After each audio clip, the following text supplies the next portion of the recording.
Assalamualaikum warahmatullahi wabarakatuh. Sejarah Indonesia.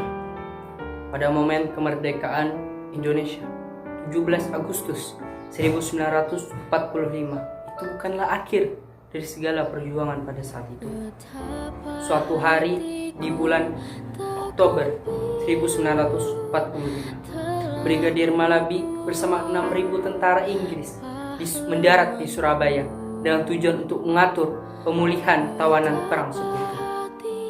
Namun, mereka juga punya niat lain untuk menguasai Surabaya dan mendesak semua pasukan dan milisi pada saat itu untuk menyerahkan senjata.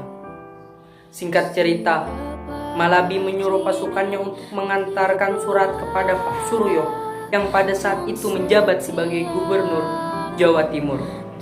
Surat itu berisi agar Pak Suryo bisa bekerja sama dengan tentara Inggris dalam misi menguasai Surabaya pada saat itu. Tetapi Pak Suryo menolak. Pak Suryo tak ingin jadi pengkhianat di negeri sendiri.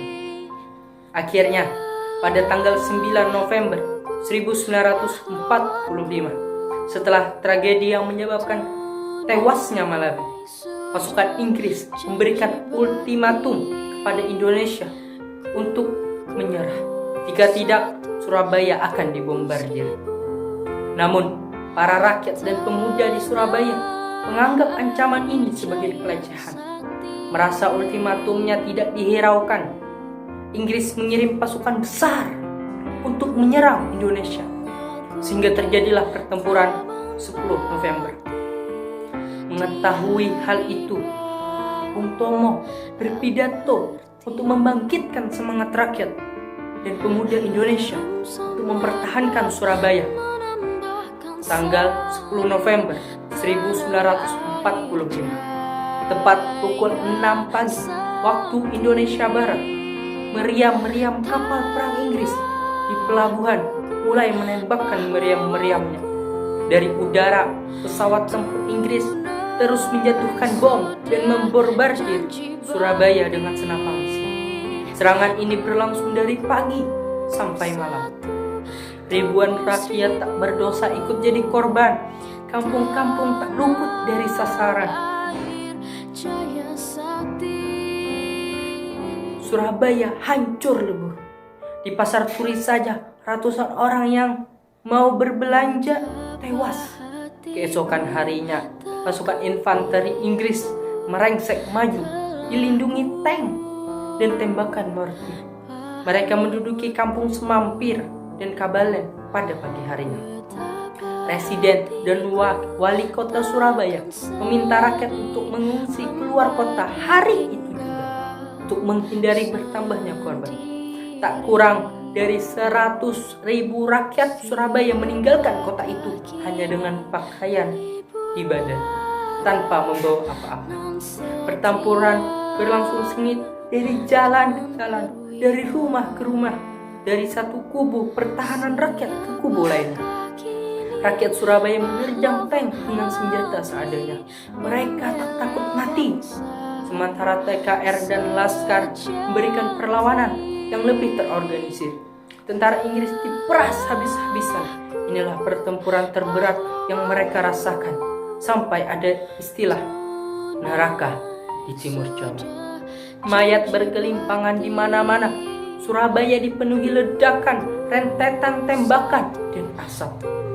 Hari demi hari, pertempuran terus berlangsung sengit. Pasukan Inggris yang berpengalaman dan terlatih ditambah aneka senjata berat yang mereka miliki mulai menunjukkan keunggulan. Mereka bergerak maju mendesak pejuang. Tanggal 28 November, pertempuran hebat terjadi di daerah Gunung Sari.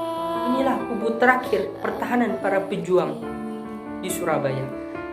Sebelumnya, Inggris telah menghancurkan depot gudang senjata Jepang di Surabaya yang digunakan oleh para pejuang.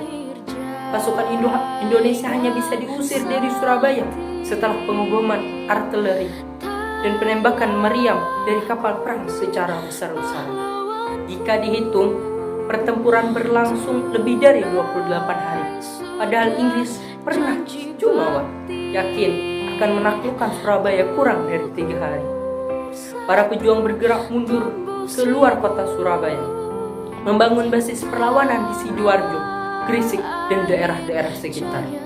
Namun sejumlah gerilyawan terus berada di dalam kota Surabaya, meneror tentara Inggris dengan aksi sporadis dan penembak jitu. Tembak-menembak sejatinya tak pernah benar-benar berhenti di Surabaya. Tak ada angka pasti soal jumlah korban.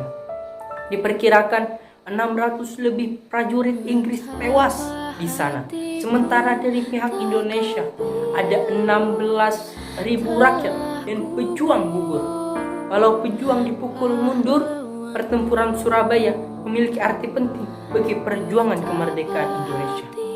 Aksi melawan pasukan Inggris kemudian terjadi di mana-mana. Pertempuran besar pecah di Bojong Kokosan, Sukabumi, Jawa Barat, tanggal 9 Desember 1945. 12 sampai dengan 15 Desember, Kolonel Sudirman memimpin pasukan mengalahkan tentara Inggris di Ambarawa. Begitu juga aksi Bandung Lautan Api, tanggal 23 Maret 1946. Inggris sadar tak ada gunanya terus berada di Indonesia. Mereka tak mau terus diperalat Belanda yang membonceng di belakang mereka dengan maksud menguasai kembali Indonesia. Banyak tentara mereka, terutama pasukan Gurkha yang muak harus berperang di Surabaya. Tahun 1946, tentara Inggris terakhir meninggalkan Indonesia. Mereka sadar membiarkan pasukannya tinggal lebih lama ibarat bunuh diri. Nasionalisme Indonesia bukan sekedar omong kosong. Dirgahayu Republik Indonesia ke-75, merdeka.